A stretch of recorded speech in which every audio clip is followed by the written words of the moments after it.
Actually বটতলা রাজশ্মশান থেকে মহাশ্মশান এবং দশমীঘাট অব্দি যে রাস্তা, সেই রাস্তা আপনারা জানেন সেটা রাস্তা ছিল, রাস্তা আছে, কিন্তু দেখলে বোঝা যায় না যে রাস্তা।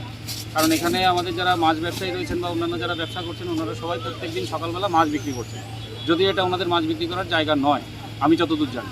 তো তারপর আমাদের এএমসি অথরিটির ইনস্ট্রাকশন মোতাবেক আমরা আজকে এই রাস্তাটা ক্লিয়ার করছি। পাশাপাশি কিছু দোকান ছিল যেগুলো বাড়ি থেকে ওনারা বাড়িতে ব্যবসা করেন, বাড়িতে দোকান করেছেন, দোকান থেকে আপনারা কি বাড়ির সীমানা থেকে ওনারা দোকানগুলো বাড়িয়ে ফেলেছিলেন, চাল দিয়েছিলেন, কেউ টিন লাগিয়েছিলেন, কেউ জিসিআই শিট লাগিয়েছিলেন বা বিভিন্ন ধরনের স্ট্রাকচার ওনারা তৈরি করেছিলেন, সেগুলো অলরেডি ওনারা রিমুভ করে নিয়েছিলেন। আমরা এর জন্য 4 দিন ধরে মাইকিং করেছি।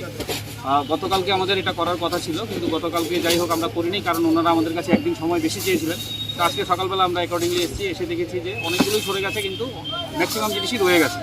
তো ওই জিনিসগুলোকে আজকে আমরা সরিয়ে নিচ্ছি। আর আপনারা এখানে জানেন যে এই যে মাছ বিক্রি করার পরে যে থার্মোকলগুলো, এই থার্মোকলগুলো অ্যাকচুয়ালি এখানে রাখার কথাই নয়, কিন্তু বিষয় হচ্ছে এখানে থার্মোকল থাকার ফলে কী হয়, বিভিন্ন ধরনের অসামাজিক কার্যকলাপ বা এই জায়গাটা একটা ঘিঞ্জি অবস্থায় পরিণত হয়। মেইন শহরের এন্ট্রান্স আমাদের মুখ, যারা সাউথ ত্রিপুরা থেকে আসেন, উদয়পুর থেকে আসেন বা বিভিন্ন মানুষ যখন যাতায়াত করেন, তখন দেখা যায় যে এই জায়গাগুলোর জন্য শহরের সৌন্দর্য নষ্ট হচ্ছে।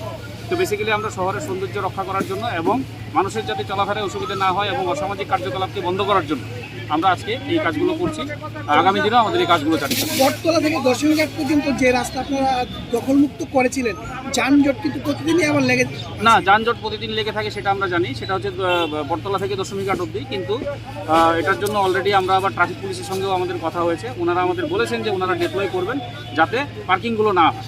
এটা অলরেডি আমরা বলেছি, this is also under process, এটা আমরা করিয়ে নেব। Thank you.